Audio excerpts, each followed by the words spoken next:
아, 그 소리가! 이게 뭐야? 이정훈이 비명을 지르며 뒤로 넘어졌다. 하얗고 긴 뱀이 그의 목을 향해 번개같이 달려들고 있었다. 길이가 3미터는 좋게 되어 보이는 거대한 백사였다. 그 뱀의 눈은 피처럼 붉게 빛나며 마치 사람의 영혼을 꿰뚫어 보는 듯 했다. 안녕하세요, 여러분. 오늘도 소름 돋는 실화 이야기로 찾아왔습니다. 이야기 시작 전에 좋아요 버튼 꾹 눌러주시고요. 지금 어디서 무엇을 하며 들으시는지 댓글로 알려주세요. 출퇴근길인지 집에서 휴식 중인지 아니면 산책하며 들으시는지 궁금합니다. 그럼 지금부터 충격적이고 섬뜩한 이야기를 시작하겠습니다. 1998년 10월 15일 경기도 가평군 어느 산골 공동묘지. 가을 하늘은 높고 푸르렀지만 산속 공동묘지는 을씨년스러운 분위기에 휩싸여 있었다. 오후 3시가 넘어가자 해가 서산으로 기울기 시작했고 나무들 사이로 스며드는 햇살마저 어딘지 음산해 보였다. 이정훈은 검은색 정장을 단정히 차려입고 장모님과 함께 산길을 오르고 있었다. 42살의 그는 1년 전 아내를 잃은 후 많이 야위어 보였다. 한때는 건장했던 체격이 이제는 옷이 헐렁할 정도로 말라 있었다. 후. 옆에서 따라오는 장모님 박순자 씨는 숨을 헐떡이고 있었다. 68살의 나이에 이런 산길을 오르는 것이 쉽지 않았다. 하지만 딸을 보러 가는 길이니 어떤 고생도 마다하지 않았다. 어머니, 천천히 가세요. 제가 짐을 더 들게요. 정훈이 장모님이 들고 있던 제사용품 가방을 받아들며 말했다. 괜찮다, 정훈아. 이것도 우리 혜진이를 위한 일인데. 순자 씨는 눈가에 이미 눈물이 고여 있었다. 딸 이야기만 나와도 자동으로 눈물이 나는 것이 벌써 1년째였다. 두 사람은 묵묵히 산길을 올랐다. 발밑에서 바스락거리는 낙엽 소리만이 정막을 깨뜨렸다. 간간이 까마귀 울음소리가 들려와 더욱 을씨년스러운 분위기를 자아냈다. 혜진이가 여기 묻힌 지 벌써 1년이구나. 순자 씨가 중얼거렸다. 시간이 빠르면서도 늦은 것 같아요. 어떤 때는 어제 일 같고 어떤 때는 벌써 10년이나 지난 것 같고. 정훈의 목소리에도 슬픔이 배어 있었다. 너도 참 고생이 많았어. 혜진이 아픈 거 간병하느라 그리고 혼자 남겨져서. 어머니, 그런 말씀 마세요. 혜진이는 저에게 너무 소중한 사람이었는걸요. 정훈은 정말로 아내를 사랑했다. 결혼한 지 15년 동안 단 한 번도 크게 다툰 적이 없었을 정도로 금슬이 좋았다. 아이가 없어서 아쉬웠지만 두 사람만으로도 충분히 행복했다. 하지만 1년 전 갑작스럽게 찾아온 병이 모든 것을 바꿔놓았다. 췌장암이라는 무서운 병이었다. 발견했을 때는 이미 말기였고 의사는 몇 개월밖에 못 산다고 했다. 그때 참 힘들었지. 혜진이가 아파하는 거 보는 게. 순자 씨가 눈물을 훔치며 말했다. 저도 그랬어요. 차라리 제가 대신 아팠으면 좋겠다고 매일 생각했어요. 정훈은 그때를 떠올리며 주먹을 꽉 쥐었다. 아내가 고통스러워하는 모습을 지켜보는 것이 세상에서 가장 괴로운 일이었다. 드디어 공동묘지에 도착했다. 산 중턱에 자리 잡은 이곳은 크고 작은 무덤들이 듬성듬성 배치되어 있었다. 대부분이 오래된 무덤들이라 비석이 낡고 이끼가 끼어 있었다. 저기 혜진이 있는 곳이야. 순자 씨가 손가락으로 가리켰다. 무덤들 중에서도 가장 깔끔하게 정리된 곳이 혜진이의 묘였다. 새하얀 비석에는 이혜진의 묘라고 단정하게 새겨져 있었다. 주변에는 정훈이 한 달에 2번씩 와서 깔끔하게 정리해둔 덕분에 잡초 하나 없이 말끔했다. 혜진아. 순자 씨가 무릎을 꿇으며 흐느끼기 시작했다. 엄마가 왔다. 보고 싶었어. 정말 많이 보고 싶었어. 정훈도 함께 무릎을 꿇고 절을 올렸다. 혜진아, 나야. 어떻게 지내고 있어? 아프지는 않아? 두 사람은 한참 동안 조용히 혜진이를 그리워했다. 산바람이 불어와 나뭇잎들이 바스락거렸다. 어디선가 참새들이 지저귀는 소리가 들려왔지만 전체적으로는 고요하고 쓸쓸한 분위기였다. 자, 이제 제사상을 차리자. 정훈이 가방에서 제사용품들을 하나씩 꺼내기 시작했다. 흰색 보자기를 펼치고 그 위에 정성스럽게 준비해온 음식들을 올렸다. 혜진이가 살아생전 가장 좋아했던 사과, 배, 감, 그리고 항상 즐겨 마시던 아메리카노 커피까지. 우리 혜진이가 정말 좋아했던 사과인데. 순자 씨가 빨간 사과를 만지작거리며 말했다. 눈물이 또다시 줄줄 흘러내렸다. 맞아요. 혜진이는 항상 어머니가 깎아주신 사과가 세상에서 제일 맛있다고 했잖아요. 그때는 몰랐는데 이제 보니 그런 말 한마디 한마디가 다 그리워. 순자 씨는 딸이 했던 작은 말들까지 모두 기억하고 있었다. 함께 보낸 시간들이 이제는 모두 소중한 추억이 되어버렸다. 혜진이가 마지막에 한 말 기억하세요? 정훈이 조심스럽게 물었다. 응, 엄마 사랑해요. 그리고 정훈 오빠 잘 부탁해요라고 했지. 그때 저도 옆에 있었는데 혜진이가 제 손을 꼭 잡고 오빠 행복하게 살아요. 저는 괜찮으니까라고 했어요. 두 사람은 혜진이의 마지막 순간을 떠올리며 함께 울었다. 시간이 흘러 오후 4시가 넘어갔다. 해가 더 기울어지면서 주변이 점점 어두워지기 시작했다. 그런데 순자 씨가 갑자기 주변을 둘러보며 말했다. 뭔가 이상하지 않아? 너무 조용해. 정훈도 고개를 들어 주변을 살펴봤다. 분명 오후에는 다른 성묘객들도 여러 명 있었는데 언제부턴가 아무도 보이지 않았다. 마치 이 넓은 공동묘지에 그들 둘만 남아있는 것 같았다. 아마 다들 일찍 가신 모양이에요. 요즘 해가 짧아져서. 정훈이 대답했지만 속으로는 뭔가 불안한 기분이 들었다. 바람이 갑자기 세게 불어왔다. 나뭇잎들이 바스락거리며 떨어지는 소리가 마치 누군가가 속삭이는 것 같았다. 후, 갑자기 춥네. 순자 씨가 옷깃을 여미며 말했다. 어머니 감기 걸리겠어요. 이거 두르세요. 정훈이 자신의 스카프를 벗어 장모님께 둘러드렸다. 그때였다. 쉿. 어디선가 이상한 소리가 들려왔다. 마치 뱀이 기어가는 듯한 소리였다. 아니면 바람이 풀잎 사이로 지나가는 소리일 수도 있었다. 어머니, 혹시 지금 들으셨어요? 응? 뭘? 순자 씨는 아무것도 못 들은 듯 고개를 갸웃거렸다. 아니에요. 바람 소리인 것 같아요. 정훈은 신경 쓰지 않고 다시 절을 올리기 시작했다. 혜진아, 잘 지내고 있지? 보고 싶어. 정말 많이 보고 싶어. 너 없는 집이 너무 쓸쓸해. 내가 좋아하던 드라마도 혼자 보고 내가 만들어주던 음식도 혼자 먹고 다 내 생각만 나. 정훈의 목소리가 떨렸다.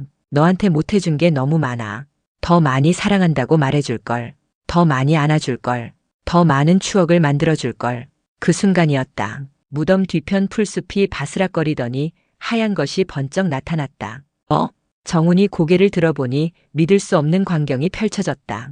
길이가 3미터는 좋게 될 것 같은 거대한 하얀 뱀이 혜진이의 무덤 위에서 따리를 틀고 있었다. 그 뱀의 비늘은 진주처럼 하얗게 빛났고 머리는 사람 주먹만큼 컸다. 무엇보다 섬뜩한 것은 그 뱀의 눈이었다. 피처럼 붉게 빛나며 마치 사람의 영혼을 꿰뚫어보는 듯한 날카로운 시선이었다. 저게 뭐야? 정훈이 떨리는 목소리로 말했다. 심장이 쿵쾅쿵쾅 뛰기 시작했다.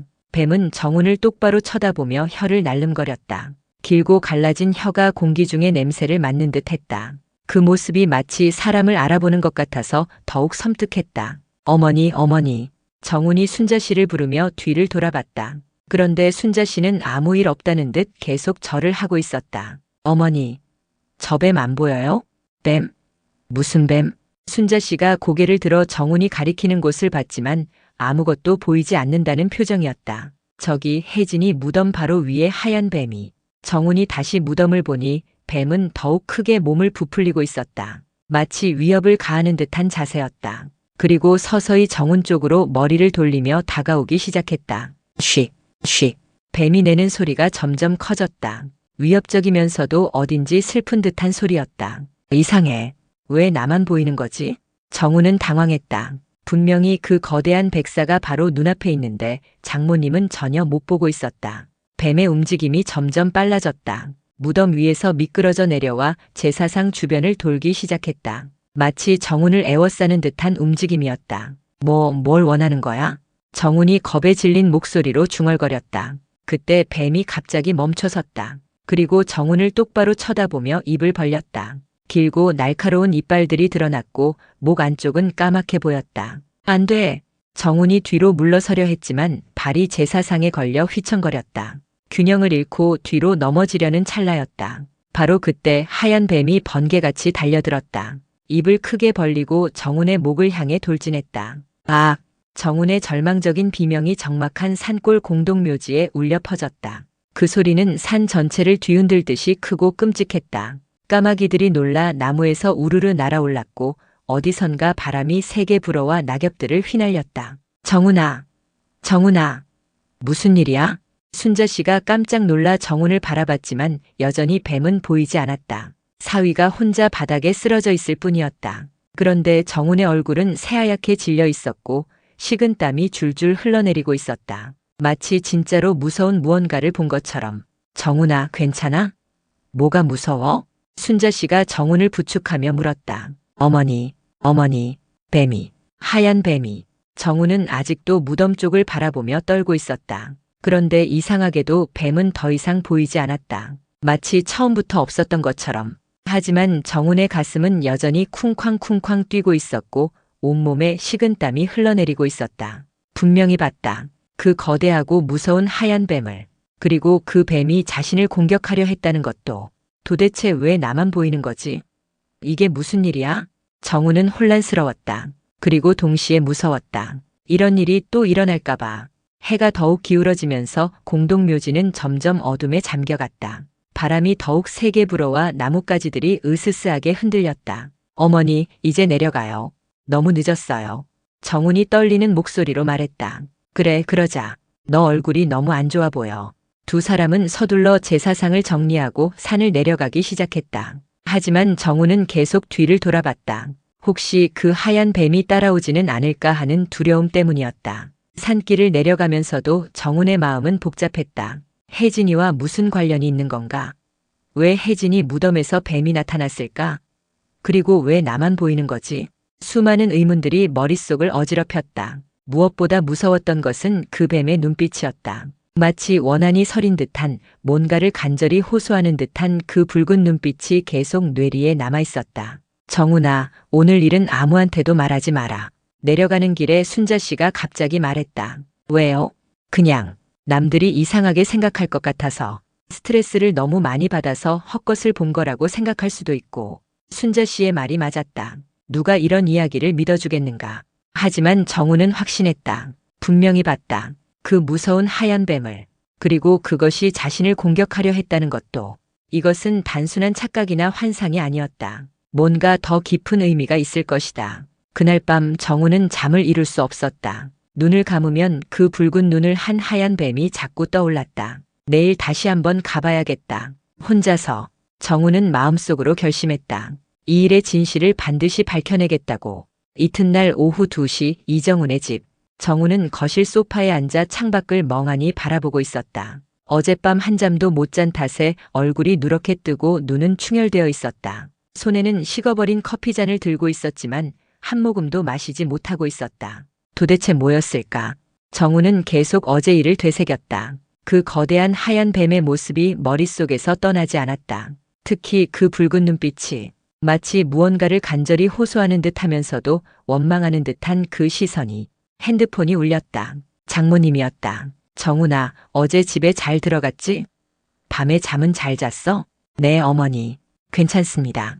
거짓말이었다. 하지만 장모님을 걱정시키고 싶지 않았다. 그런데 정훈아, 어제 내가 본 그것. 혹시 꿈이었던 건 아닐까? 너무 스트레스를 많이 받아서. 저도 그런 줄 알았는데요. 하지만 너무나 생생했어요.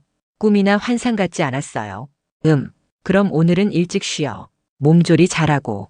전화를 끊고 난 후 정훈은 더욱 혼란스러웠다. 정말 자신이 잘못 본 것일까? 스트레스로 인한 환각이었을까? 하지만 어떻게 생각해도 그건 아니었다. 너무나 선명하고 생생했다. 그 뱀의 비늘 하나하나 움직이는 모습, 심지어 뱀이 내는 소리까지 모든 것이 실제 그 자체였다. 혼자 가봐야겠다. 정훈은 마음을 굳혔다. 혼자서 다시 혜진이의 묘에 가보기로 결심했다. 그래야만 이 일의 진실을 알 수 있을 것 같았다. 오후 3시 30분 가평군 공동묘지로 가는 길. 정훈은 검은색 승용차를 몰고 산길을 올라가고 있었다. 어제와는 달리 혼자였기 때문에 더욱 긴장되었다. 라디오에서는 경쾌한 가요가 나오고 있었지만 정훈의 마음은 무겁기만 했다. 혜진아, 뭔가 나한테 말하고 싶은 게 있는 거야? 정훈은 혼잣말을 했다. 어쩌면 죽은 아내가 자신에게 무언가를 전하려는 것일 수도 있다는 생각이 들었다. 산길이 점점 가팔라졌다. 양옆으로는 울창한 소나무와 참나무들이 빽빽하게 들어서 있었다. 가을이라 단풍이 곱게 들었지만 왠지 모르게 을씨년스러운 분위기였다. 어제보다 더 을씨년스럽네. 정훈이 중얼거렸다. 드디어 공동묘지에 도착했다. 주차장에는 다른 차가 한 대도 없었다. 평일 오후라 그런지 성묘객들이 거의 없었다. 정훈은 차에서 내려 간단한 제사용품만 가지고 혜진이의 묘로 향했다. 어제 장모님과 함께 왔을 때보다 훨씬 조용하고 적막했다. 여보야, 나왔어. 혜진이의 묘 앞에 서서 정훈이 말했다. 어제 이상한 일이 있었어. 너랑 관련이 있는 건지 모르겠지만 뭔가 나한테 말하고 싶은 게 있다면 알려줘. 정훈은 무릎을 꿇고 절을 올렸다. 그리고 혜진이가 좋아했던 초콜릿과 커피를 올려놓았다. 바람이 살랑 불어왔다. 나뭇잎들이 바스락거리며 떨어졌다. 여보야, 정말 보고 싶어. 너 없는 1년이 너무 길었어. 매일매일이 지옥 같았어. 정훈의 목소리가 떨렸다. 아직도 아침에 일어나면 내가 옆에 있을 것 같아. 그리고 부엌에서 아침 준비하는 소리가 들릴 것 같고. 하지만 현실은 너무 차갑고 쓸쓸해. 그때였다. 어제와 똑같은 소리가 들려왔다. 쉿. 정훈이 고개를 들어보니 어제 본 그 하얀 뱀이 또다시 나타나 있었다. 이번에는 무덤 옆쪽 풀숲에서 천천히 기어나오고 있었다. 역시 진짜였어. 정훈은 놀라면서도 한편으로는 안도했다. 자신이 미친 것이 아니라는 증거였으니까. 하얀 뱀은 어제보다 더 크게 보였다. 길이가 4미터는 좋게 되어 보였고 머리는 어른 남자 주먹의 2배만 했다. 비늘은 진주처럼 하얗게 빛났고 움직일 때마다 햇빛에 반사되어 반짝거렸다. 무엇보다 눈이 무서웠다. 피처럼 붉은 눈동자가 정훈을 똑바로 쳐다보고 있었다. 마치 사람의 영혼을 꿰뚫어 보는 듯한 시선이었다. 너는 뭐야? 왜 여기 있는 거야? 정훈이 떨리는 목소리로 물었다. 뱀은 대답하지 않았다. 대신 천천히 정훈 쪽으로 다가오기 시작했다. 그 움직임이 마치 물이 흐르는 것처럼 부드러우면서도 위협적이었다. 쉿. 뱀이 내는 소리가 점점 커졌다. 그런데 이상했다. 그 소리가 마치 누군가가 속삭이는 것처럼 들렸다. 쉿. 정훈. 쉿. 뭐라고? 정훈이 귀를 기울였다. 분명히 뭔가 말하는 것 같았다. 쉿. 나야. 쉿. 혜진이야. 헉. 정훈이 숨을 크게 들이켰다. 뱀이 혜진이라고 말했다. 아니, 정확히는 뱀의 입에서 혜진이의 목소리가 나왔다. 그럴 리가 없어. 정훈이 뒤로 물러서며 고개를 저었다. 하지만 뱀은 계속 다가왔다. 그리고 더욱 선명하게 말했다. 정훈 오빠, 나야. 혜진이야. 그 목소리는 분명히 혜진이의 목소리였다. 정훈이 15년 동안 매일 들었던 사랑스럽고 따뜻했던 그 목소리였다. 혜진아? 정말 너야? 정훈이 조심스럽게 물었다. 응, 나야. 오빠. 뱀의 입에서 나오는 혜진이의 목소리가 점점 더 선명해졌다. 하지만 왜 뱀의 모습으로? 오빠, 나한테 무슨 일이 생겼어? 혜진이의 목소리에 슬픔이 가득했다. 무슨 일? 뭔 일이 생겼다는 거야? 정훈이 급하게 물었다. 나 제대로 죽지 못했어. 원한이 있어서. 원한? 무슨 원한? 뱀이 천천히 정훈 앞까지 다가왔다. 이제 불과 2미터 거리였다. 오빠, 내가 죽은 게 진짜 병 때문만은 아니야. 뭐라고? 정훈의 눈이 커졌다. 누군가가 나를 일부러. 그때 갑자기 바람이 세게 불어왔다. 나뭇잎들이 휘날리며 뱀의 모습을 가렸다. 혜진아, 혜진아. 정훈이 소리쳤지만 바람이 잦아들자 뱀은 사라져 있었다. 어디 갔어? 혜진아. 정훈이 주변을 둘러봤지만 뱀은 보이지 않았다. 하지만 마지막에 들은 말이 머릿속에서 맴돌았다. 누군가가 나를 일부러. 설마 혜진이가 누군가에게 살해당했다는 말인가? 정훈은 충격을 받았다. 혜진이는 분명히 췌장암으로 죽었다. 의사도 그렇게 진단했고 사망진단서에도 그렇게 나와 있었다. 아니야. 그럴 리가 없어. 하지만 마음 한구석에서는 의심이 자라나기 시작했다. 정말로 병만으로 죽은 것일까? 오후 5시 정훈의 집. 정훈은 집에 돌아와서도 계속 혜진이의 마지막 말을 되새겼다. 누군가가 나를 일부러. 도대체 누가? 그리고 왜? 정훈은 혜진이의 마지막 몇 달을 떠올려 봤다. 병원 치료를 받으면서도 집에서 대부분의 시간을 보냈다. 찾아오는 사람들도 많지 않았다. 장모님, 혜진이의 동생 혜선이, 그리고 가끔 친구들이나 직장 동료들이 문병을 왔을 뿐이었다. 그런 사람들 중에 혜진이를 해칠 사람이 있을까? 생각해봐도 그런 사람은 없었다. 모두 혜진이를 아끼고 사랑하는 사람들이었다. 그런데 혜진이는 분명히 말했다. 누군가가 자신을 일부러 죽였다고. 정훈은 혜진이의 물건들이 있는 방으로 갔다. 아직도 그대로 보관해두고 있는 옷장과 화장대, 그리고 일기장들. 혹시 일기장에 뭔가 단서가 있을까? 정훈은 혜진이의 일기장을 꺼냈다. 병에 걸린 후에도 틈틈이 일기를 썼던 혜진이었다. 마지막 일기는 죽기 사흘 전에 쓴 것이었다. 1997년 7월 22일. 오늘도 몸이 많이 아프다. 하지만 정훈 오빠가 옆에서 돌봐줘서 견딜만하다. 그런데 요즘 이상한 일이 자꾸 생긴다. 어제도 누군가가 우리 집 앞에서 서성거리는 것 같았다. 창문으로 보니 검은 옷을 입은 사람이 있었는데 내가 보자 급하게 사라졌다. 그리고 오늘은 병원에서 받아온 약이 평소와 색깔이 달랐다. 간호사에게 물어봤더니 새로 나온 약이라고 하는데 뭔가 이상하다. 몸도 더 안 좋아지는 것 같고 혹시 누군가가 나를. 일기는 여기서 끝나 있었다. 마치 쓰다가 누군가에게 방해받은 것처럼. 검은 옷을 입은 사람? 약 색깔이 달랐다고? 정훈의 가슴이 쿵쾅거리기 시작했다. 그 다음 날짜에 일기를 봤지만 그 이후로는 일기가 없었다. 혜진이는 그 다음 날부터 급격히 악화되어 사흘 후에 숨을 거뒀다. 설마, 정말로. 정훈은 손이 떨렸다. 혹시 정말로 혜진이가 누군가에게 독살당한 것일까? 핸드폰을 들고 병원에 전화를 걸었다. 여보세요. 1년 전에 저희 아내가 그쪽에서 치료받다가 돌아가셨는데요. 혹시 그때 처방받은 약들에 대한 기록이 남아있을까요? 환자 성함이 어떻게 되시나요? 이혜진입니다. 잠시만요. 확인해 보겠습니다. 잠시 후 간호사가 다시 말했다. 죄송합니다. 1년 전 기록이라 자세한 처방전은 별도로 요청하셔야 하고요. 혹시 특별한 이유가 있으신가요? 아, 그냥 궁금해서요. 괜찮습니다. 정훈은 전화를 끊었다. 병원 기록으로는 알아내기 어렵겠네. 그때 갑자기 떠오른 사람이 있었다. 혜진이의 직장 동료였던 김영미 씨. 혜진이가 아플 때 자주 문병을 왔던 사람이었다. 정훈은 영미 씨에게 전화를 걸었다. 영미 씨, 저 정훈입니다. 아, 매형. 안녕하세요. 혜진이 기일이 얼마 안 남았죠? 네, 그런데 혹시 영미 씨한테 물어볼 게 있어서요. 혜진이가 마지막에 뭔가 이상한 얘기 한 적 없나요? 이상한 얘기요? 네, 예를 들어서 누군가를 의심한다거나 무서워한다거나.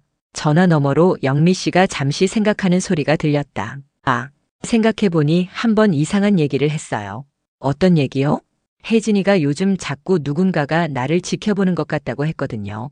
그리고 내가 죽으면 정훈 오빠한테 뭔가 안 좋은 일이 생길 것 같다고도 했고요. 뭔가 안 좋은 일이라니요? 정확히는 모르겠지만 혜진이가 마지막에 많이 불안해했어요. 병 때문이 아니라 다른 이유로요. 정훈의 심장이 빨리 뛰기 시작했다. 혹시 그때 혜진이 주변에 평소와 다른 사람이 나타났거나 이상한 일이 있었나요? 그런데 혜진이가 마지막에 봤던 약이 좀 이상했어요. 약이요? 네, 평소에는 흰색 알약이었는데 마지막 일주일 동안은 노란색이었거든요. 혜진이도 그게 이상하다고 했고요. 노란색 약. 정훈은 일기장에 적힌 내용과 일치한다는 것을 깨달았다. 영미 씨, 혹시 그 약을 누가 가져왔는지 기억나요? 그게 보통은 매형이 가져오셨는데 그 마지막 일주일은 혜진이 동생인 혜선이가 가져왔던 것 같아요. 혜선이가? 정훈은 깜짝 놀랐다. 혜진이의 동생 혜선이는 평소에도 자주 와서 언니를 돌봐줬다. 그런데 왜 마지막에 약을 바꿔 가져온 것일까? 그런데 매형, 왜 갑자기 이런 걸 물어보세요? 아, 그냥 궁금해서요. 고마워요, 영미 씨. 전화를 끊은 후 정훈은 머릿속이 복잡해졌다. 혜선이가 노란색 약을 가져왔다고. 그리고 그 후 혜진이가 급격히 악화되어 죽었다고. 설마, 혜선이가? 하지만 바로 그 생각을 떨쳐냈다. 혜선이는 혜진이를 그렇게 사랑했다. 언니를 해칠 이유가 전혀 없었다. 아니야, 그럴 리가 없어. 혜선이는 그런 사람이 아니야. 하지만 의심의 씨앗은 이미 심어졌다. 그날 밤 11시 정훈의 침실. 정훈은 침대에 누워 있었지만 잠이 오지 않았다. 머릿속에서는 수많은 생각들이 맴돌고 있었다. 혜진이가 뱀의 모습으로 나타나서 한 말, 일기장에 적힌 의심스러운 내용, 그리고 영미 씨가 말한 노란색 약 이야기까지. 모든 것이 하나의 결론을 향해 가고 있었다. 혜진이가 누군가에게 살해당했다. 하지만 누가? 그리고 왜? 갑자기 창밖에서 이상한 소리가 들렸다. 쉿. 정훈이 벌떡 일어나 창문으로 갔다. 밖을 내다보니 아무것도 보이지 않았다. 하지만 분명히 들었다. 그 하얀 뱀이 내는 소리를. 혜진아? 혜진아 거기 있어? 정훈이 창문을 열고 밖으로 고개를 내밀었다. 바로 그때 어둠 속에서 두 개의 붉은 점이 반짝였다. 하얀 뱀의 눈이었다. 혜진아. 정훈이 소리쳤지만 뱀은 어둠 속으로 사라져버렸다. 하지만 이번에는 확실히 들었다. 뱀이 사라지기 직전에 한 말을. 조심해. 정훈 오빠. 그 사람이 오고 있어. 그 사람? 누가 온다는 거야? 정훈이 다급하게 물었지만 이미 뱀은 없었다. 하지만 그 순간 현관문에서 벨소리가 울렸다. 딩동딩동. 밤 11시가 넘은 시간에 누가 찾아온 것일까? 정훈은 조심스럽게 현관으로 갔다. 인터폰 화면을 보니 검은 코트를 입은 사람이 서 있었다. 얼굴은 모자로 가려져서 잘 보이지 않았다. 누구세요? 정훈이 인터폰으로 물었다. 정훈 형부님, 저 혜선이에요. 문 열어주세요. 혜선이의 목소리였다. 하지만 왜 이런 늦은 시간에? 혜선아? 왜 이렇게 늦게? 급한 일이 있어서요. 혜진 언니와 관련된 일이에요. 정훈의 심장이 쿵쾅거리기 시작했다. 방금 전 혜진이가 경고한 그 사람이 혜선이를 말하는 것일까? 하지만 혜선이를 의심하기에는 너무 억지스러웠다. 정훈은 문을 열었다. 이렇게 늦게 무슨 일이야? 혜선이가 집 안으로 들어왔다. 평소와는 달리 표정이 어둡고 차가웠다. 형부님, 오늘 혜진 언니 묘에 다녀오셨죠? 너 어떻게 알았어? 그리고 이상한 것을 보셨죠? 하얀 뱀 같은 것을. 정훈이 깜짝 놀랐다. 혜선이가 어떻게 그걸 알고 있는 것일까? 혜선아, 너 어떻게? 그때 혜선이가 코트 안에서 뭔가를 꺼냈다. 작은 유리병이었다. 그 안에는 노란색 가루가 들어있었다. 형부님, 죄송해요. 혜선이의 목소리가 차갑게 변했다. 뭐가 죄송하다는 거야? 혜진 언니를 죽인 게 저예요. 그 순간 정훈의 머릿속이 하얘졌다. 밤 11시 10분 정훈의 거실. 뭐라고? 정훈이 뒤로 휘청거렸다. 혜선이의 입에서 나온 말을 믿을 수 없었다. 혜진 언니를 죽인 게 저예요. 혜선이가 다시 한번 또렷하게 말했다. 그녀의 얼굴에는 더 이상 평소의 따뜻한 미소가 없었다. 차갑고 딱딱한 표정만이 남아있었다. 말도 안 돼. 너는 혜진이를 그렇게 사랑했잖아. 언니라고 부르면서 그렇게 잘해줬잖아. 정훈의 목소리가 떨렸다. 사랑해서 죽인 거예요. 뭔 소리야? 사랑해서 죽인다는 게 무슨. 그때 혜선이가 소파에 앉으며 천천히 말하기 시작했다. 형부님, 앉으세요. 긴 이야기거든요. 정훈은 다리에 힘이 빠져 주저앉았다. 아직도 현실을 받아들일 수 없었다. 형부님은 모르셨겠지만 저는 어릴 때부터 언니를 미워했어요. 미워했다고? 언니는 항상 모든 걸 다 가졌거든요. 예쁘고 똑똑하고 성격도 좋고 부모님의 사랑도 언니만 받았어요. 혜선이의 목소리에 오랜 원한이 섞여 있었다. 어머니, 아버지는 항상 혜진이를 본받아라. 혜진이는 얼마나 착한데 이런 말씀만 하셨어요. 저는 그냥 혜진이의 그림자 같은 존재였죠. 하지만 그런 이유로 언니를 죽일 수는. 처음에는 그냥 질투였어요. 하지만 언니가 형부님과 결혼하면서 모든 게 달라졌어요. 혜선이가 정훈을 똑바로 쳐다봤다. 저는 형부님을 사랑했거든요. 뭐? 정훈이 충격을 받았다. 언니가 형부님을 처음 집에 데려왔을 때부터요. 첫눈에 반했어요. 하지만 형부님은 언니만 보셨죠. 저는 그냥 처제일 뿐이었고. 혜선이의 눈에 눈물이 고였다. 15년 동안 지켜봤어요. 형부님이 언니를 사랑하는 모습을. 그리고 언니가 그 사랑을 당연하게 받아들이는 모습을요. 혜선아, 언니는 모든 걸 다 가졌어요. 부모님의 사랑, 좋은 직장, 그리고 제가 사랑하는 남자까지. 저한테는 아무것도 남지 않았어요. 정훈은 말문이 막혔다. 혜선이가 자신을 사랑했다는 것도 충격이었지만 그런 이유로 언니를 죽였다는 것이 더욱 충격적이었다. 그래서 혜진이를 죽인 거야? 처음에는 그럴 생각이 없었어요. 그냥 질투하고 미워하기만 했어요. 하지만 언니가 병에 걸렸을 때 기회가 왔어요. 혜선이가 손에 들고 있던 유리병을 흔들었다. 이게 뭔지 아세요? 뭐야? 독이에요. 서서히 몸을 망가뜨리는 독이죠. 언니의 항암제에 조금씩 섞어서 먹였어요. 정훈의 얼굴이 새하얗게 질렸다. 미친 여자야. 정훈이 벌떡 일어났다. 언니는 이미 죽어가고 있었어요. 저는 그냥 조금 더 빨리 보내드린 것뿐이에요. 조금 더 빨리 보냈다고? 그게 말이 돼? 그리고 언니가 죽으면 형부님이 저를 봐주실 거라고 생각했어요. 언니를 그리워하는 형부님을 제가 위로해드리고. 정신 나간 소리 하지 마. 정훈이 소리쳤다. 하지만 1년이 지나도 형부님은 저를 보지 않으셨어요. 여전히 죽은 언니만 그리워하시고. 혜선이의 목소리가 점점 높아졌다. 그래서 오늘 결심했어요. 형부님도 언니한테 보내드리기로요. 뭐라고? 혜선이가 유리병의 뚜껑을 열었다. 노란색 가루에서 이상한 냄새가 났다. 형부님이 오늘 언니 묘에 갔다 왔죠? 그리고 이상한 걸 봤을 거예요. 하얀 뱀 같은 걸요. 너 어떻게 그걸? 언니의 원한이 뱀이 되어서 나타난 거예요. 저를 찾고 있는 거죠. 혜선이가 미소를 지었다. 하지만 그 미소가 너무나 섬뜩했다. 하지만 괜찮아요. 형부님만 죽이면 언니도 저를 용서해 줄 거예요. 그러면 우리 셋이 다 같이 저 세상에서 만날 수 있어요. 미친. 정말 미친 여자구나. 정훈이 현관 쪽으로 뛰어가려 했다. 하지만 혜선이가 먼저 일어서서 문을 막았다. 어디 가세요? 이제 시작인데. 그때였다. 쉿. 어디선가 이상한 소리가 들려왔다. 쉿.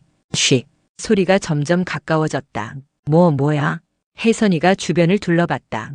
거실 창문 쪽에서 하얀 그림자가 스르르 나타났다. 바로 그 거대한 백사였다. 언니. 혜선이의 얼굴이 새하얗게 질렸다. 하얀 뱀은 창문 틈새로 들어와 거실 바닥에 떨어졌다. 길이가 4미터는 좋게 되어 보이는 거대한 몸집이었다. 비늘은 달빛에 반사되어 은빛으로 빛났고 눈은 피처럼 붉게 타오르고 있었다. 쉿. 혜선아. 쉿. 뱀의 입에서 혜진이의 목소리가 나왔다. 언니. 언니구나. 혜선이가 떨리는 목소리로 말했다. 쉿. 내가 왜 죽었는지 이제 알아? 쉿. 언니. 미안해. 정말 미안해. 혜선이가 무릎을 꿇었다. 쉿. 미안하다고? 쉿. 15년 동안 나를 속이고 독을 먹였으면서. 쉿. 뱀이 혜선이 쪽으로 천천히 다가갔다. 언니, 나도 어쩔 수 없었어. 너무 질투가 났어. 넌 모든 걸 다 가졌잖아. 쉿. 그래서 나를 죽였어? 쉿. 내가 너한테 뭘 잘못했는데? 쉿. 뱀의 목소리에 분노와 슬픔이 가득했다. 언니, 용서해줘. 제발. 쉿. 용서? 쉿. 넌 정훈 오빠까지 죽이려고 했잖아. 쉿.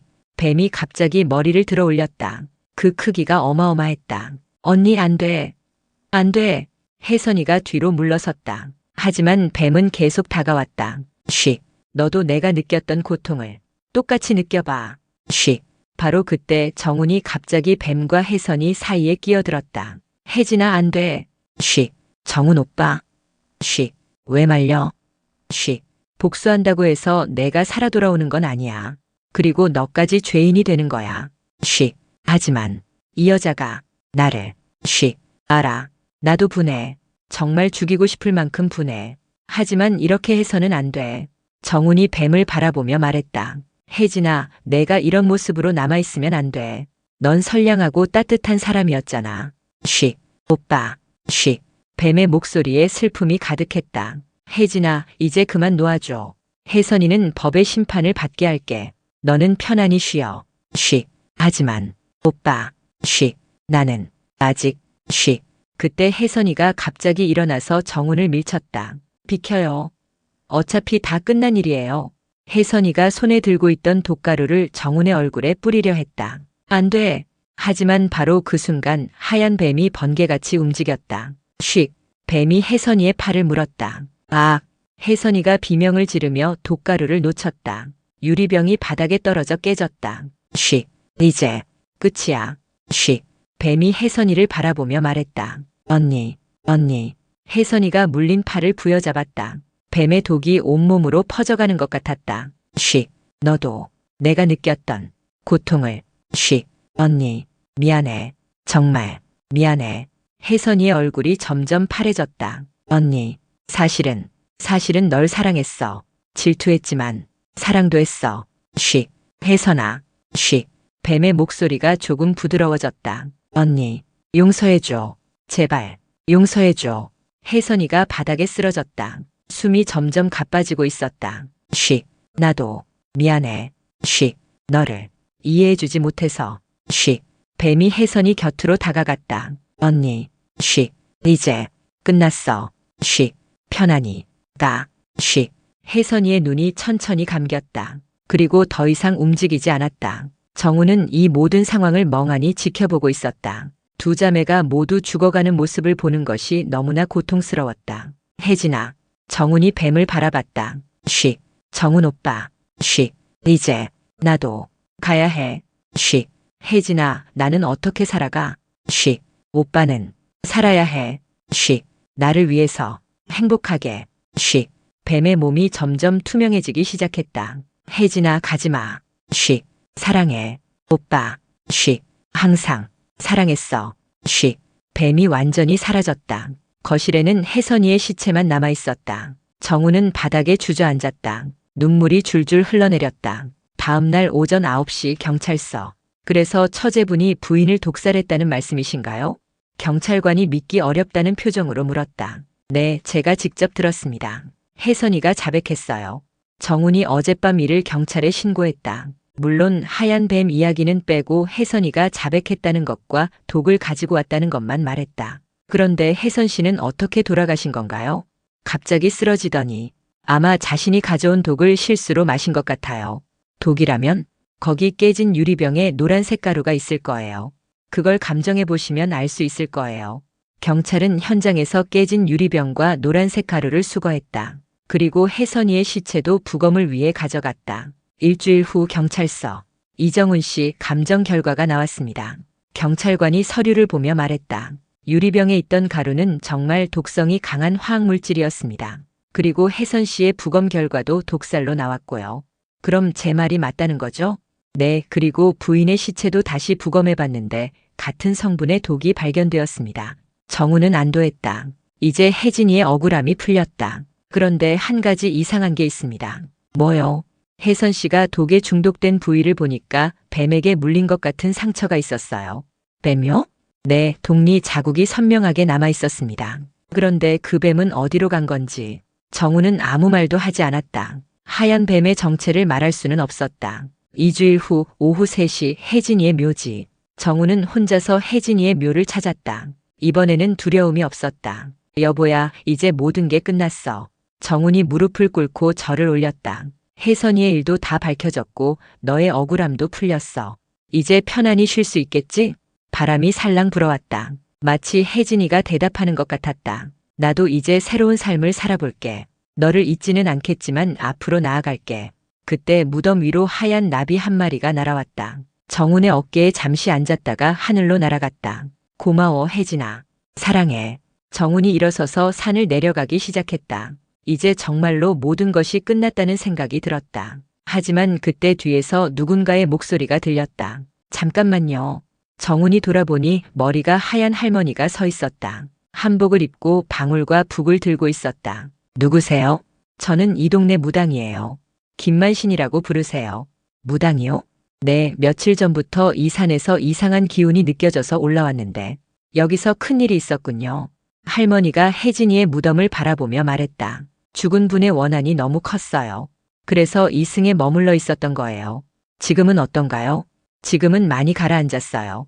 하지만 완전히 정화되지는 않았어요. 할머니가 정훈을 바라봤다. 굿을 해드려야겠어요. 죽은 분의 영혼을 완전히 정화시켜서 극락으로 보내드려야 해요. 굿이요? 네, 그래야 죽은 분도 편안하고 살아있는 분도 평안해집니다. 정훈은 잠시 망설였다. 굿이라는 것을 해본 적이 없었기 때문이다. 하지만 혜진이를 위해서라면 뭐든지 할 수 있었다. 언제 하면 됩니까? 오늘 밤 12시에 하는 게 좋겠어요. 그때가 음기가 가장 강한 시간이거든요. 그날 밤 11시 30분 혜진이의 묘지. 정우는 할머니와 함께 다시 공동묘지에 올라왔다. 할머니는 굿에 필요한 도구들을 많이 가져왔다. 이제 시작하겠습니다. 아무것도 하지 마시고 가만히 계세요. 할머니가 제단을 차리기 시작했다. 향을 피우고 과일과 떡을 올렸다. 밤 12시가 되자 할머니가 북을 치기 시작했다. 둥둥둥둥. 북소리가 적막한 밤을 가로질렀다. 혜진 씨. 나와서 이야기하자. 할머니가 방울을 흔들며 소리쳤다. 바람이 갑자기 세게 불기 시작했다. 혜진 씨. 원한을 놓고 가라. 이제 더 이상 이승에 머물러서는 안 된다. 그때 어디선가 흐느끼는 소리가 들려왔다. 흐흐. 혜진 씨, 무엇이 그렇게 한이 맺혔는가? 할머니가 물었다. 바람 소리에 섞여서 혜진이의 목소리가 들려왔다. 정훈, 오빠, 혼자 남겨두고 가기가 싫어요. 혜진아. 정훈의 눈에 눈물이 고였다. 혜진 씨. 산자는 산자의 길을 가야 하고 죽은 자는 죽은 자의 길을 가야 한다. 더 이상 이승에 미련을 두지 말라. 할머니가 더 크게 북을 쳤다. 하지만 오빠가 너무 걱정돼요. 혜진아, 나는 괜찮아. 너 때문에 힘들어하지 않을게. 이제 편안히 가. 정훈이 말했다. 정말 괜찮을까요? 응, 괜찮아. 너를 사랑한 만큼 잘 살아갈게. 바람이 점점 잦아들기 시작했다. 혜진 씨, 이제 극락으로 가라. 부처님께서 기다리고 계신다. 할머니가 마지막으로 크게 소리쳤다. 그때 하늘에서 환한 빛이 내려왔다. 그 빛 속에서 혜진이의 모습이 희미하게 보였다. 뱀의 모습이 아닌 살아있을 때의 아름다운 모습이었다. 오빠, 사랑해요. 행복하게 살아요. 혜진이의 모습이 빛과 함께 하늘로 올라갔다. 혜진아. 정훈이 손을 뻗었지만 이미 혜진이는 사라져 있었다. 굿이 끝나고 할머니가 말했다. 이제 다 끝났어요. 혜진 씨는 극락으로 가셨습니다. 정말인가요? 네, 더 이상 이승에 미련을 두지 않으실 거예요. 정훈은 안도의 한숨을 쉬었다. 그런데 한 가지 더 해야 할 일이 있어요. 뭐요? 혜선 씨도 굿을 해줘야 해요.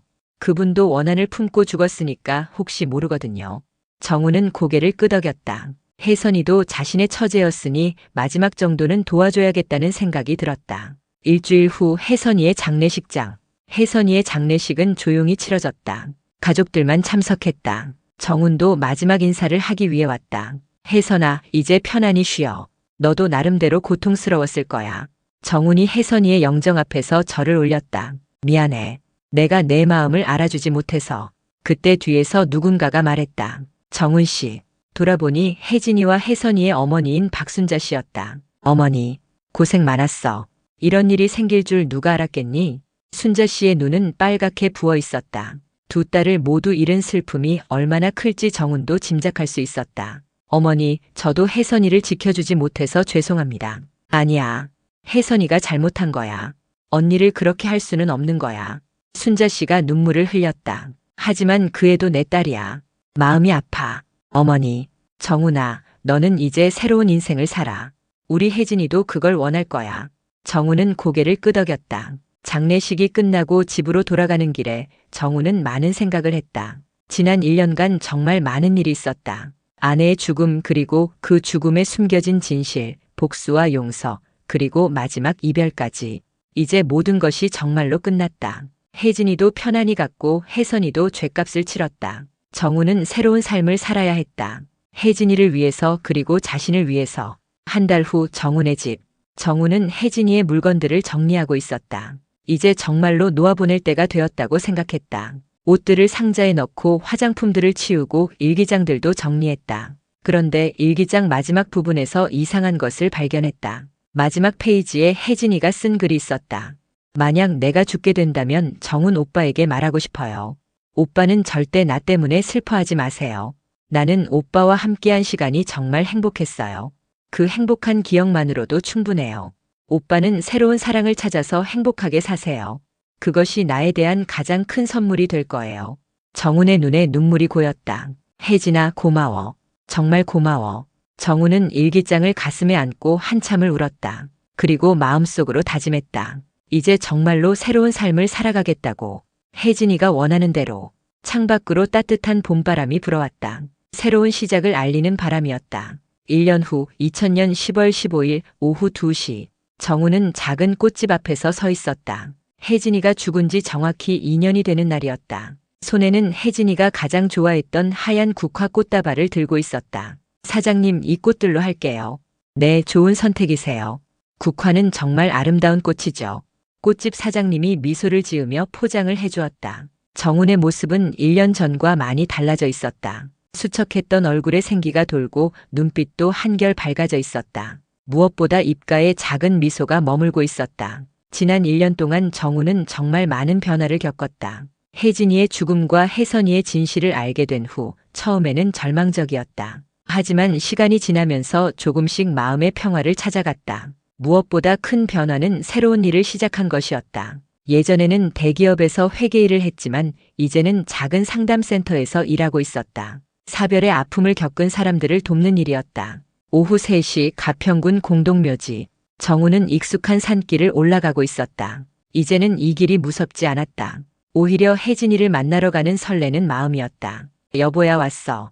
혜진이의 묘 앞에 서서 정훈이 말했다. 무덤은 깔끔하게 정리되어 있었다. 정훈이 한 달에 2번씩 와서 관리하고 있었기 때문이다. 비석도 새로 닦아서 반짝반짝 빛나고 있었다. 오늘로 정확히 2년이네. 시간이 참 빠르다. 정훈이 꽃을 올리며 말했다. 나 요즘 어떻게 지내는지 궁금하지? 말해줄게. 정우는 무릎을 꿇고 앉았다. 요즘 새로운 일을 하고 있어. 너처럼 하늘나라로 간 사람들의 가족을 돕는 일이야. 처음에는 힘들었는데 점점 보람을 느끼고 있어. 바람이 살랑 불어왔다. 마치 혜진이가 듣고 있다는 신호 같았다. 그리고 말이야. 정훈이 잠시 말을 멈췄다. 새로운 사람을 만났어. 정훈의 얼굴이 조금 붉어졌다. 물론 아직 연애하는 건 아니야. 그냥 친구야. 하지만 마음이 조금씩 열리고 있는 것 같아. 정훈은 조심스럽게 말했다. 혜진이가 화낼까봐 걱정되었다. 그 사람도 남편을 잃었거든. 나처럼 힘든 시간을 보냈고 상담센터에서 만났는데 처음엔 그냥 같은 아픔을 가진 사람이라고 생각했어. 바람이 더 부드럽게 불어왔다. 하지만 시간이 지나면서 그 사람과 있으면 마음이 편해져. 너를 잊는 건 아니야. 절대 잊을 수 없어. 다만 또 다른 사랑이 가능할 것 같아.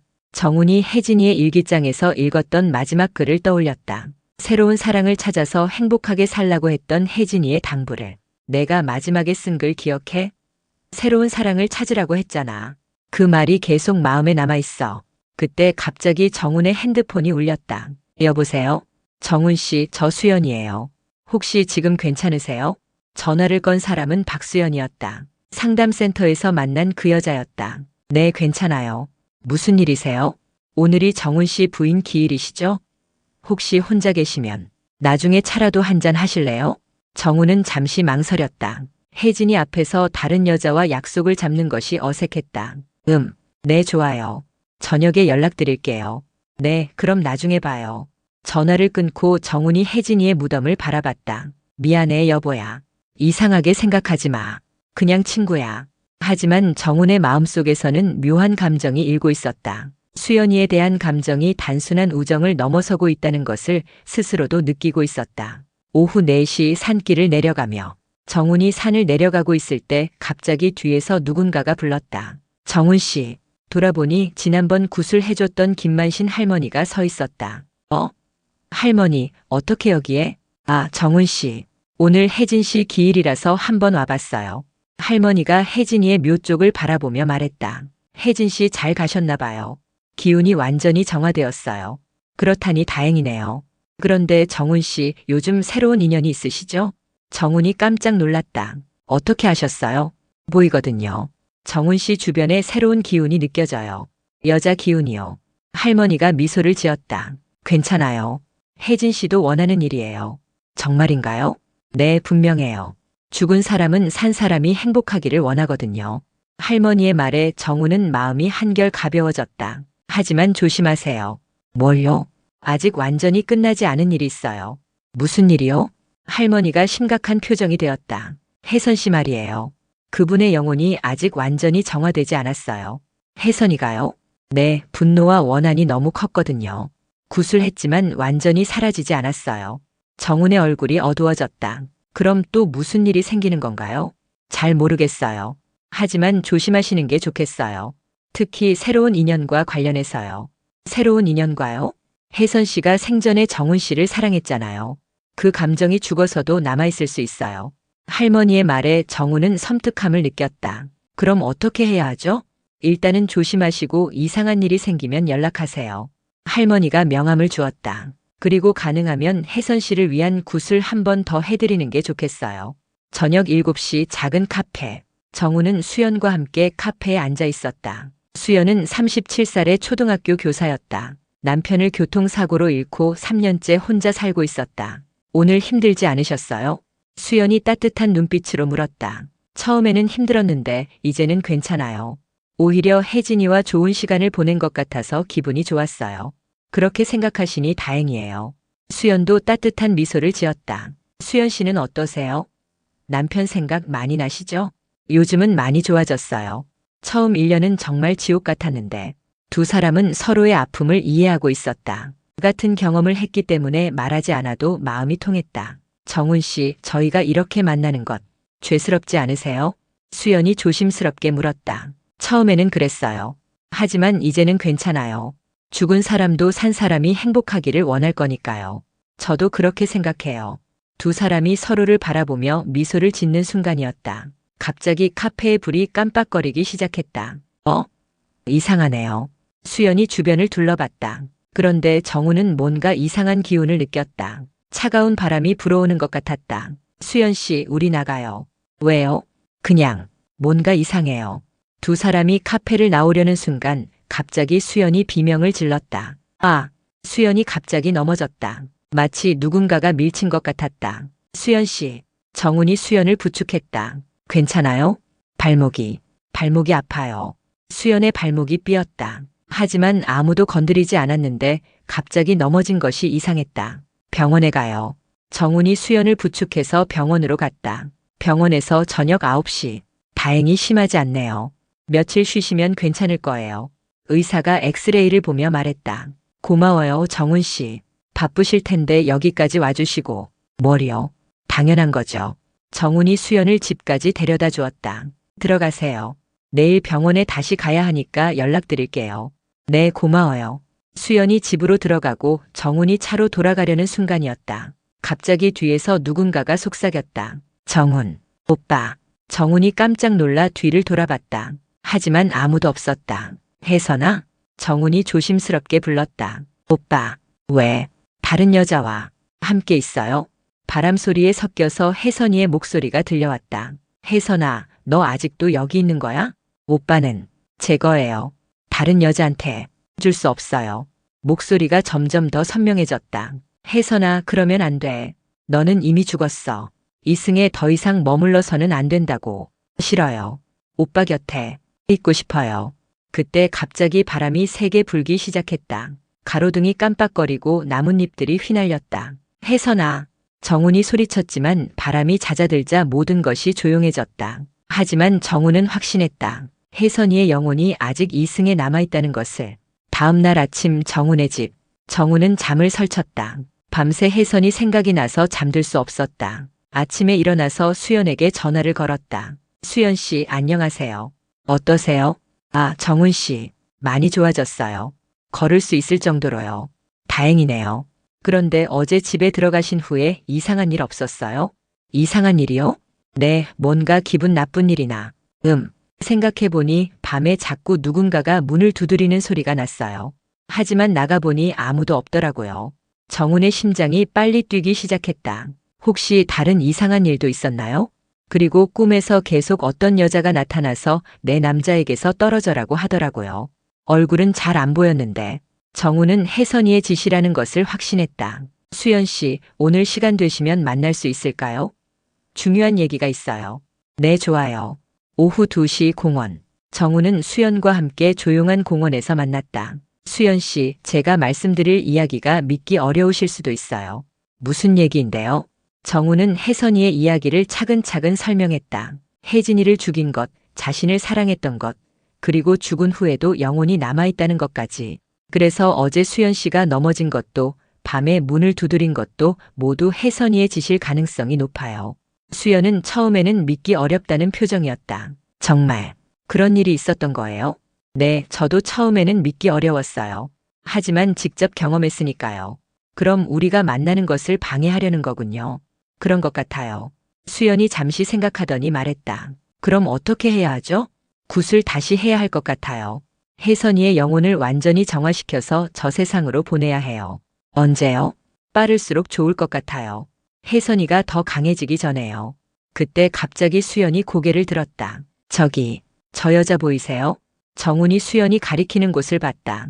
공원 저편에 흰옷을 입은 여자가 서 있었다. 거리가 멀어서 얼굴은 잘 보이지 않았지만 뭔가 이상한 분위기였다. 저 여자가 계속 우리를 쳐다보고 있어요. 정훈이 자세히 보니 그 여자의 모습이 혜선이와 비슷했다. 혜선아? 정훈이 일어서서 그쪽으로 가려고 했다. 하지만 그 순간 흰옷의 여자는 사라져버렸다. 어디 갔지? 정훈이 주변을 둘러봤지만 아무도 없었다. 정훈 씨, 정말 무서워요. 수연이 정훈의 팔을 붙잡았다. 괜찮아요. 제가 지켜드릴게요. 하지만 정훈도 마음이 불안했다. 혜선이의 집착이 생각보다 강한 것 같았다. 그날 밤 11시 수연의 집. 수연은 침대에 누워 있었지만 잠이 오지 않았다. 정훈에게서 들은 이야기가 계속 머릿속을 맴돌았다. 정말 그런 일이 있는 걸까? 수연은 아직도 반신반의하고 있었다. 그때 갑자기 방 안의 온도가 확 떨어졌다. 왜 이렇게 추워? 수연이 이불을 더 덮으려는 순간 방 한쪽 구석이 이상하게 어두워지기 시작했다. 뭐지? 그 어둠 속에서 서서히 누군가의 모습이 나타났다. 흰옷을 입은 젊은 여자였다. 누구세요? 수연이 떨리는 목소리로 물었다. 여자는 대답하지 않고 천천히 수연에게 다가왔다. 얼굴이 점점 선명해지는데 아름답지만 표정이 매우 차갑고 무서웠다. 내 남자에게서 떨어져. 여자가 입을 열었다. 목소리가 마치 얼음처럼 차갑했다. 당신이 혜선 씨인가요? 수연이 용기를 내어 물었다. 정훈 오빠는 내 거야. 너 같은 여자가 가질 수 없어. 혜선이의 눈에서 붉은 빛이 났다. 하지만 정훈 씨는 제가 아니어도 언젠가는 다른 사람을 만났을 거예요. 안 돼. 오빠는 영원히 혜진 언니만 그리워해야 해. 혜선이가 갑자기 소리쳤다. 그러자 방 안의 모든 물건들이 흔들리기 시작했다. 제발 그만해요. 수연이 이불 속으로 들어가며 떨었다. 내일까지 정훈 오빠에게서 떨어져. 안 그러면 혜선이가 협박했다. 안 그러면 어떻게 하겠다는 거예요? 수연이 용기를 내어 물었다. 죽여버릴 거야. 혜진 언니처럼. 그 순간 수연은 소름이 끼쳤다. 혜선이가 정말로 자신을 해칠 수 있다는 것을 깨달았다. 알겠어요. 알겠으니까 제발 가주세요. 혜선이가 싸늘하게 미소를 지으며 사라졌다. 수연은 밤새 잠을 못 잤다. 다음 날 아침 급하게 걸려온 전화. 정훈 씨. 수연의 다급한 목소리가 전화기를 통해 들려왔다. 수연 씨? 무슨 일이에요? 어젯밤에 혜선 씨가 나타났어요. 수연이 떨리는 목소리로 어젯밤 일을 설명했다. 뭐라고? 직접 나타났다고요? 네. 정말 무서웠어요. 저한테 당신에게서 떨어지라고 했어요. 정우는 심각성을 깨달았다. 혜선이의 영혼이 생각보다 훨씬 강해지고 있었다. 수연 씨, 지금 당장 만나요. 그리고 오늘 바로 굿을 해야겠어요. 네. 빨리 와주세요. 너무 무서워요. 정우는 급하게 김만신 할머니에게 전화를 걸었다. 할머니, 저 정훈이에요. 급한 일이 생겼어요. 혜선 씨 일이군요? 네, 어떻게 아셨어요? 어젯밤부터 이상한 기운이 느껴졌어요. 혜선 씨의 원념이 더 강해진 것 같아요. 그럼 어떻게 해야 하죠? 오늘 밤에 큰 굿을 해야 해요. 이번에는 정말 확실하게 보내드려야 해요. 그날 밤 11시 혜선이의 무덤. 정훈과 수연 그리고 김만신 할머니는 혜선이의 무덤 앞에 모였다. 할머니는 이번에 더 많은 도구들을 가져왔다. 오늘은 정말 강한 굿을 할 거예요. 두 분은 절대 움직이지 마세요. 할머니가 진지하게 말했다. 제단을 차리고 향을 피웠다. 밤하늘에는 구름이 끼어 있어서 더욱 음산한 분위기였다. 혜선 씨, 나와라. 할머니가 큰 소리로 외쳤다. 바람이 갑자기 세게 불기 시작했다. 왜 저를 부르세요? 어디선가 혜선이의 목소리가 들려왔다. 너는 이미 죽은 몸이다. 더 이상 이승에 머물러서는 안 된다. 싫어요. 정훈 오빠 곁에 있고 싶어요. 산자는 산자의 길을 가고 죽은 자는 죽은 자의 길을 가야 한다. 할머니가 북을 세게 쳤다. 둥둥둥둥. 북소리가 밤하늘에 울려 퍼졌다. 그때 갑자기 혜선이의 모습이 나타났다. 처음에는 희미했지만 점점 선명해졌다. 정훈 오빠, 저 좀 봐주세요. 혜선이가 애절하게 말했다. 혜선아, 이제 그만해. 너도 편안히 쉬어야 해. 정훈이 대답했다. 오빠, 저는 오빠가 없으면 살 수 없어요. 너는 이미 죽었어. 죽은 사람이 산 사람에게 집착하면 안 돼. 그때 수연이 앞으로 나섰다. 혜선 씨, 저는 정훈 씨를 빼앗으려는 게 아니에요. 거짓말이야. 정말이에요. 저는 그냥 같은 아픔을 가진 사람으로서 위로받고 싶었을 뿐이에요. 수연이 진심으로 말했다. 저도 사랑하는 사람을 잃었거든요. 그 고통이 얼마나 큰지 알아요. 혜선이의 표정이 조금 부드러워졌다. 정말이에요? 네, 정말이에요. 그리고 정훈 씨가 저를 선택하지 않더라도 상관없어요. 저는 그냥 혼자서도 잘 살 수 있어요. 하지만 오빠가 다른 사람을 사랑하면 그것도 정훈 씨의 선택이에요. 우리가 강제할 수 있는 게 아니에요. 수연의 말에 혜선이는 조금씩 마음이 누그러지는 것 같았다. 혜선 씨, 진정한 사랑은 상대방의 행복을 바라는 거예요. 집착이 아니라요. 진정한 사랑. 혜선이가 중얼거렸다. 네, 만약 정말로 정훈 씨를 사랑한다면 정훈 씨가 행복하기를 바라야 해요. 그때 할머니가 다시 북을 쳤다. 혜선 씨, 이제 깨달았으면 저 세상으로 가라. 부처님께서 기다리고 계신다. 혜선이가 정훈을 마지막으로 바라봤다. 오빠, 행복하세요. 정말로 행복하세요. 그러자 하늘에서 환한 빛이 내려왔다. 오빠, 사랑했어요. 미안해요. 그리고 고마웠어요.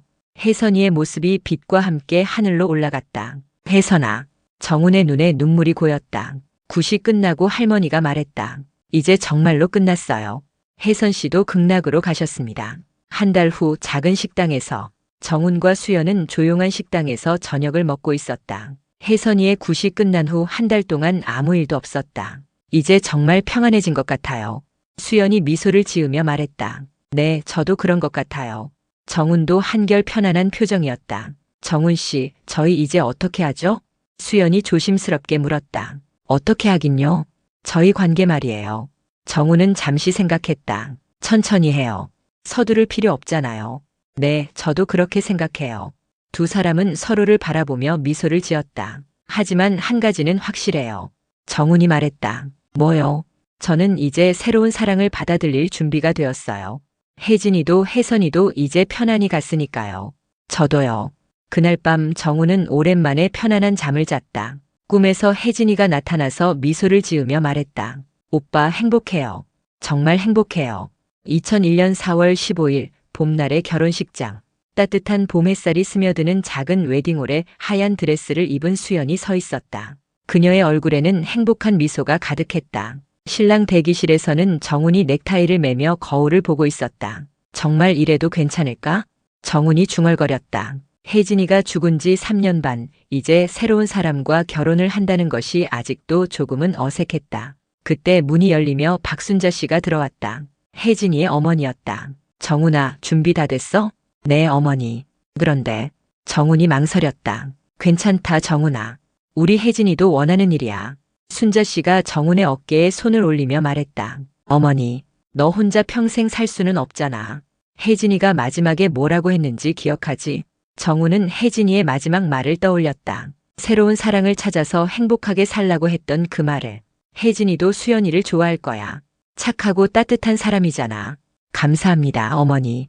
정훈의 눈에 눈물이 고였다. 장모님의 축복이 이렇게 고마울 줄 몰랐다. 오후 2시 결혼식 진행 중. 이제 신랑 신부가 서로에게 사랑의 맹세를 하겠습니다. 사회자의 안내에 따라 정훈과 수연이 마주보고 섰다. 수연 씨, 저는 당신을 평생 사랑하고 지켜주겠습니다. 힘들 때나 기쁠 때나 항상 함께하겠습니다. 정훈이 진심을 담아 말했다. 정훈 씨, 저도 당신을 평생 사랑하겠습니다. 그리고 당신의 과거도 함께 사랑하겠습니다.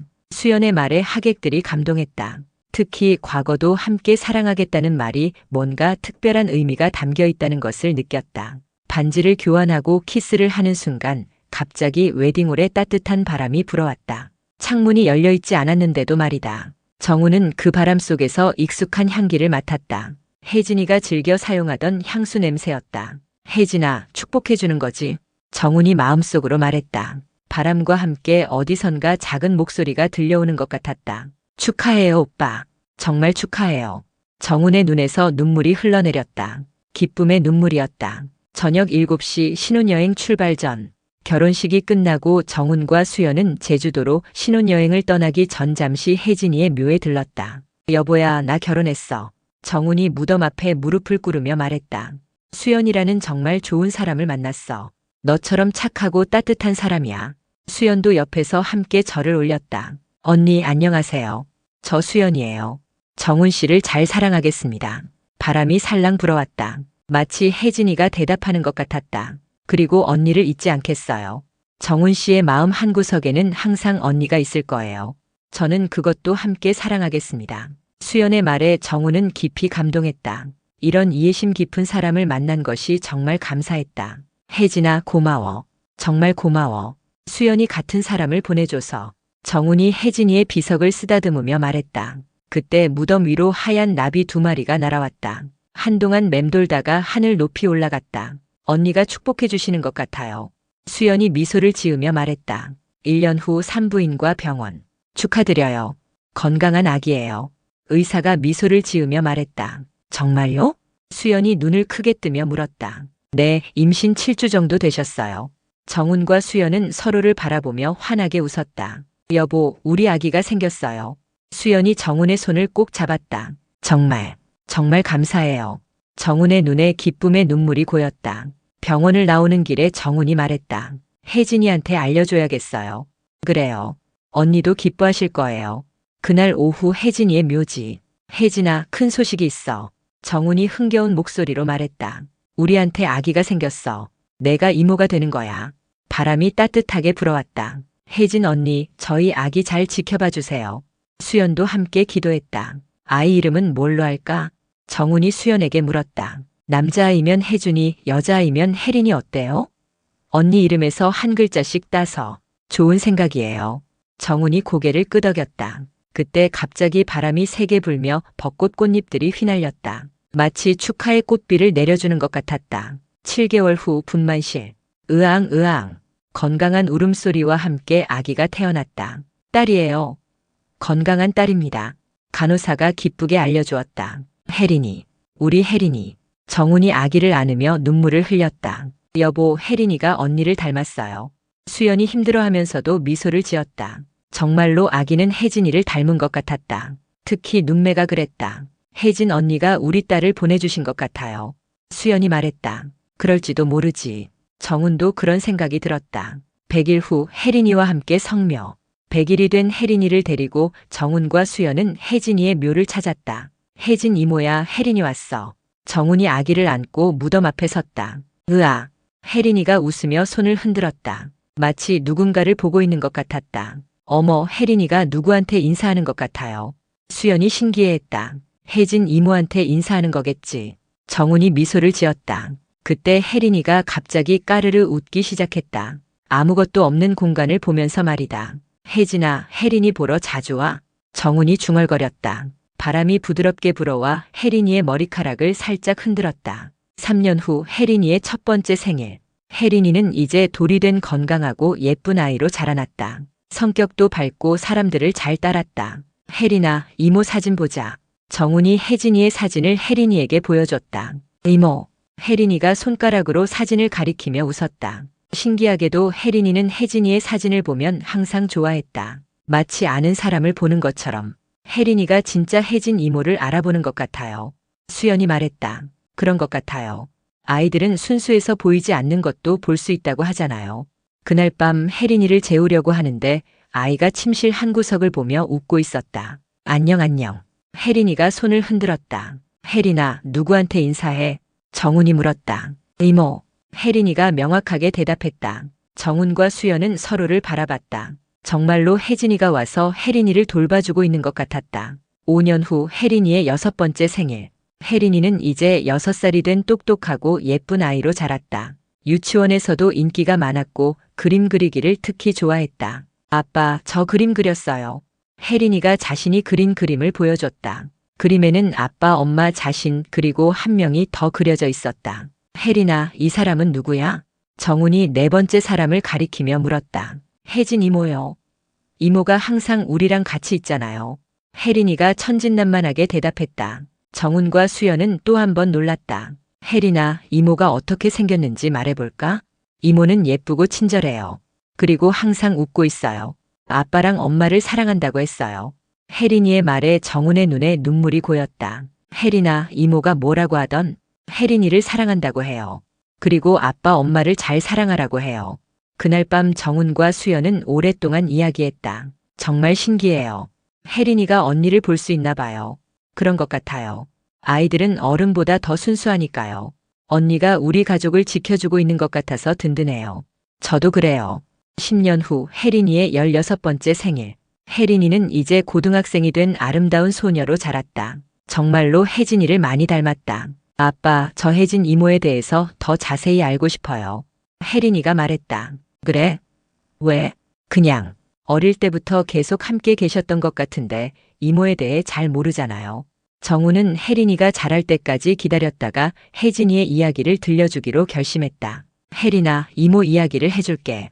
정훈이 혜진이와의 추억, 사랑, 그리고 죽음에 대해 차근차근 이야기했다. 물론 혜선이의 이야기는 빼고 따뜻한 추억들만 들려줬다. 이모가 정말 좋은 분이었구나.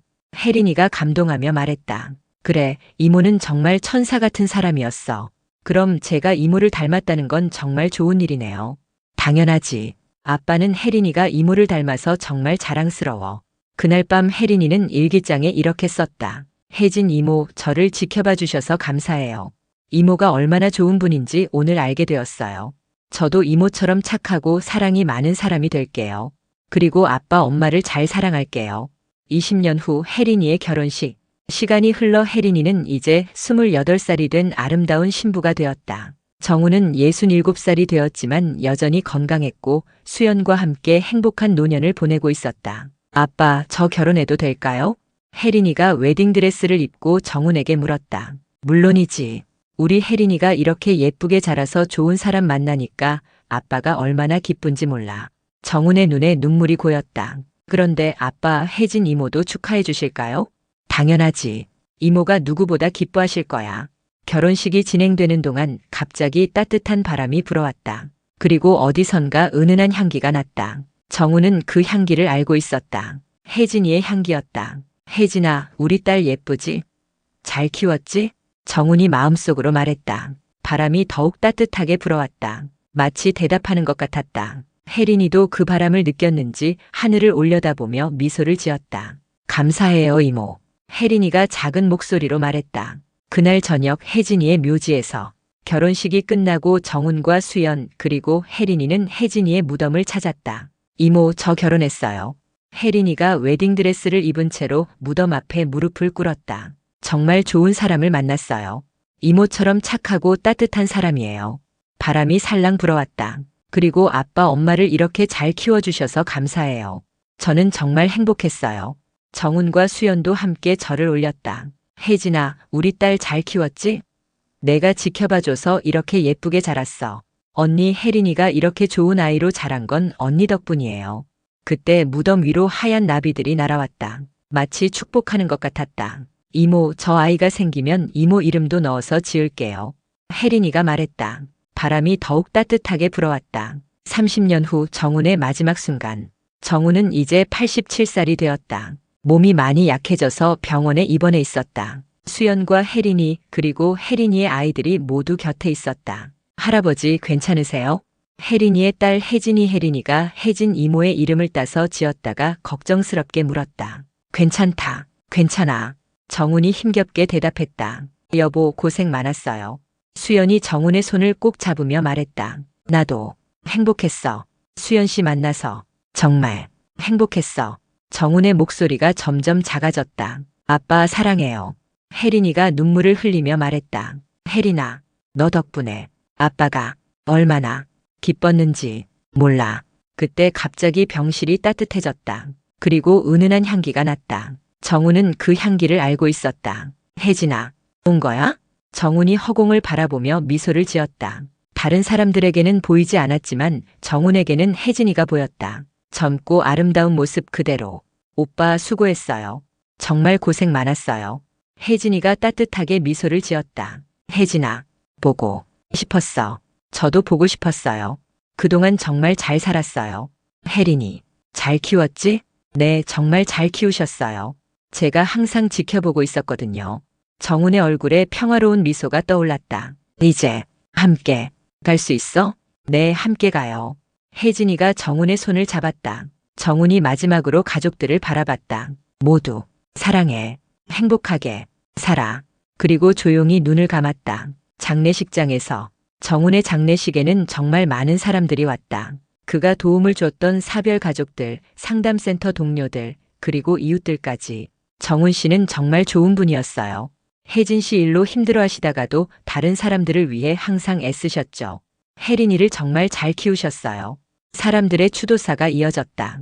혜린이는 아버지의 관 앞에서 말했다. 아빠 정말 고생 많으셨어요.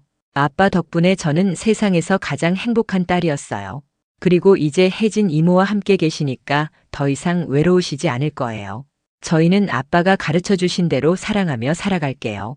수연도 마지막 인사를 했다. 여보, 사랑했어요. 당신과 함께한 30년이 제 인생에서 가장 소중한 시간이었어요. 혜진 언니와 함께 우리 가족을 지켜봐 주세요. 한 달 후 공동묘지. 정훈의 무덤은 혜진이의 무덤 바로 옆에 만들어졌다. 혜린이와 수연이 그렇게 결정했다. 이제 정말 함께 계시는구나. 혜린이가 두 무덤을 바라보며 말했다. 그래, 이제 두 분이 함께 행복하게 지내실 거야. 수연도 미소를 지었다.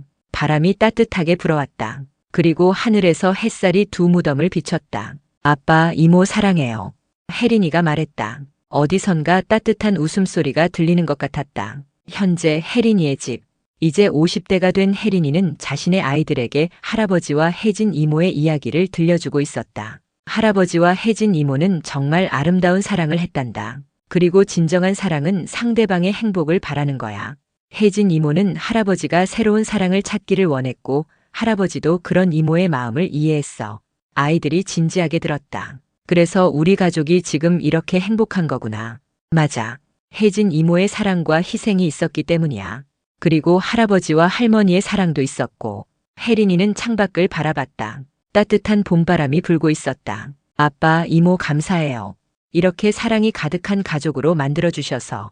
바람이 더욱 부드럽게 불어왔다. 마치 대답하는 것 같았다. 마지막으로 여러분에게 이 이야기를 듣고 계신 여러분도 기억해 주세요. 사랑하는 사람을 떠나보내는 것은 세상에서 가장 힘든 일 중 하나입니다. 하지만 그것이 끝이 아닙니다. 진정한 사랑은 죽음으로도 끝나지 않습니다. 사랑은 계속 이어지고 새로운 형태로 우리 곁에 머물러 있습니다. 그리고 때로는 새로운 사랑을 받아들이는 것도 필요합니다. 그것이 죽은 사람에 대한 배신이 아니라 오히려 그들이 원하는 일일 수 있습니다. 정훈과 혜진이의 이야기처럼 사랑하는 사람은 우리가 행복하기를 원합니다. 우리가 슬픔에만 머물러 있기를 원하지 않습니다. 용서도 중요합니다. 혜선이처럼 잘못을 저지른 사람도 결국에는 사랑이 부족해서 그런 일을 한 것입니다. 미움보다는 용서와 이해가 모든 것을 치유합니다. 그리고 무엇보다 살아있는 동안 사랑하는 사람들에게 충분히 사랑한다고 말하세요. 미안하다고, 고맙다고, 사랑한다고 말하세요. 시간은 기다려주지 않습니다. 지금 이 순간이 가장 소중합니다. 여러분의 삶에도 정훈과 혜진이 같은 아름다운 사랑이 있기를 바랍니다. 그리고 어떤 어려움이 와도 사랑으로 극복하시기를 바랍니다. 댓글로 여러분의 사랑 이야기도 들려주세요. 어떤 이야기든 소중합니다. 좋아요와 구독도 잊지 마시고 다음에도 더 감동적인 이야기로 찾아오겠습니다. 오늘도 사랑하는 사람들과 행복한 하루 보내세요.